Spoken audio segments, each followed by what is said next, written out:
If you've watched my videos since I started this channel, you've noticed that I've been alone for most of it. The only company I have is my son. Hi guys! So a lot of us have been dealing with COVID. Okay, all of us have been dealing with COVID. And for some of us, it has not been as easy as others. For me in particular, it has been very difficult because I'm an anxious person. And so I react differently to things than regular people. Anxiety is a mental issue, supposedly. Okay, it is. Anxiety is a mental issue. There's, of course, stigma attached to it. And in particular, anxiety is something that people don't, when you talk about it, people don't realize how and why you're acting the way you are.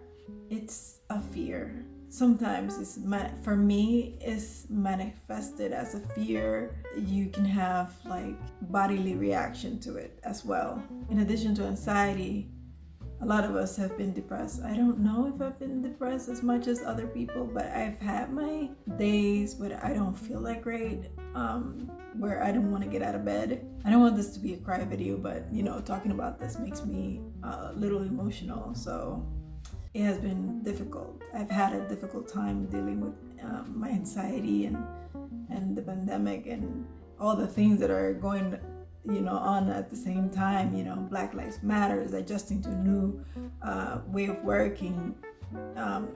There's so many things going on, dealing with family life.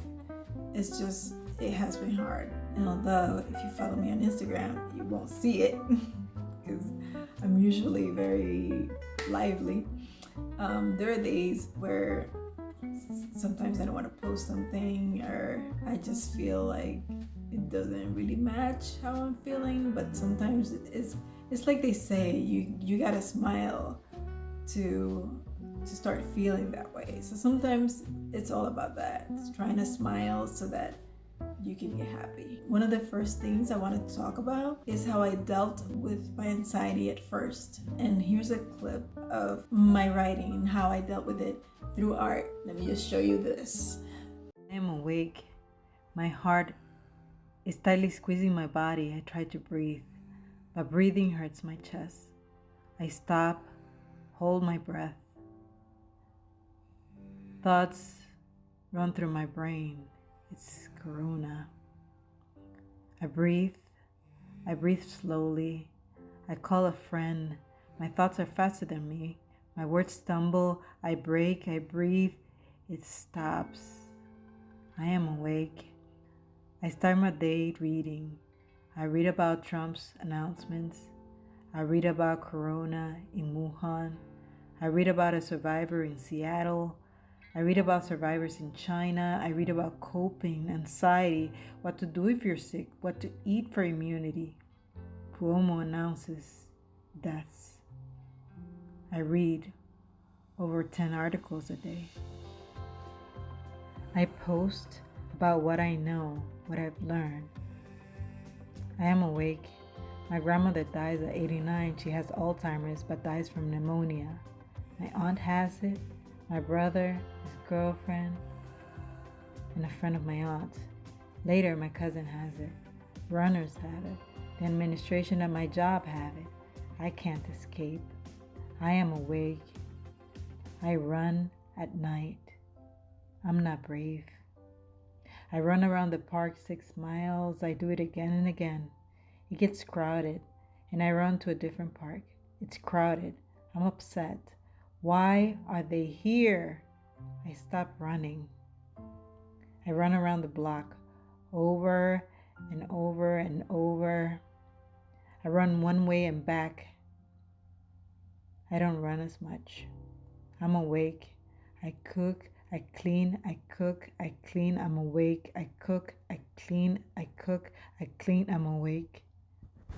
I don't know if by watching that you understand a little bit more of what it was like for me to be dealing with the pandemic at first, but I hope you do. So after a few months after that, obviously, I've been trying to get back in the world and being safe and still participating. So one of the first instances when I did that was when I went out for a few minutes. I went out for like a street fair. I walked my little self over there.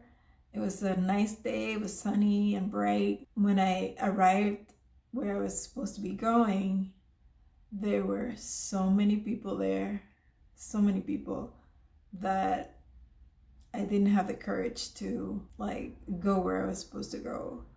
It was just overwhelming for me. So that day didn't pan out well. But I continued, in my pursuit. My pursuit of like trying to live a normal life. And so one of the things I love to do is to run. So I went to one of the runs that a group around my neighborhood was having. And it was really nerve-wracking for me because that was the first time I was running with a group in a long time. And also, not everybody plays by the same rules, like not everybody follows, I'm afraid of people. What can I say? I'm afraid of people and what they're gonna do. So so I ran with them, but I was really not talking to anyone. But it felt good to like even though act like I was there, even though I was in my own little world, trying not to interact too much because I was scared. fear, lots of fear. But it was good because it taught me that I'm not gonna get sick from being outside and running. I went again to that same run and that time, the second time, I started talking and I felt more comfortable, and that was really good for me. And I think that helped a lot. I'll go again. I'll go again. It's just probably not going to be every week. It's going to be based on what I feel like that week.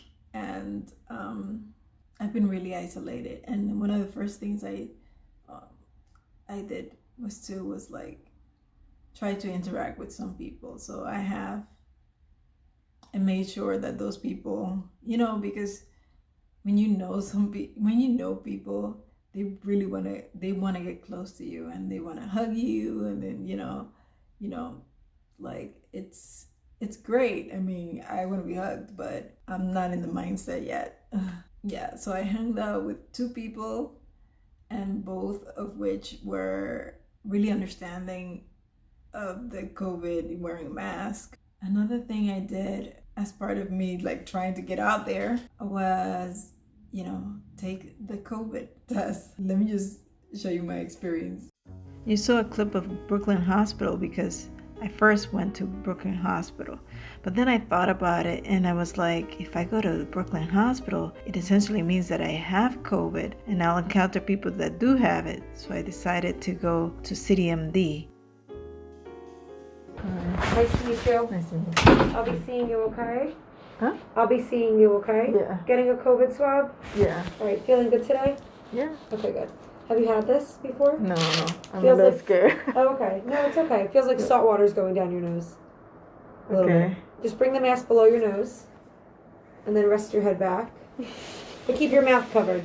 Oh, okay. Sorry. Just a couple seconds in each nostril, okay?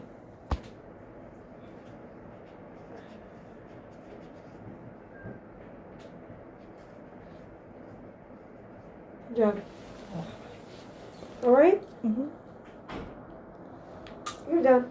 That's it? Yeah. Awesome. Have a good one, okay?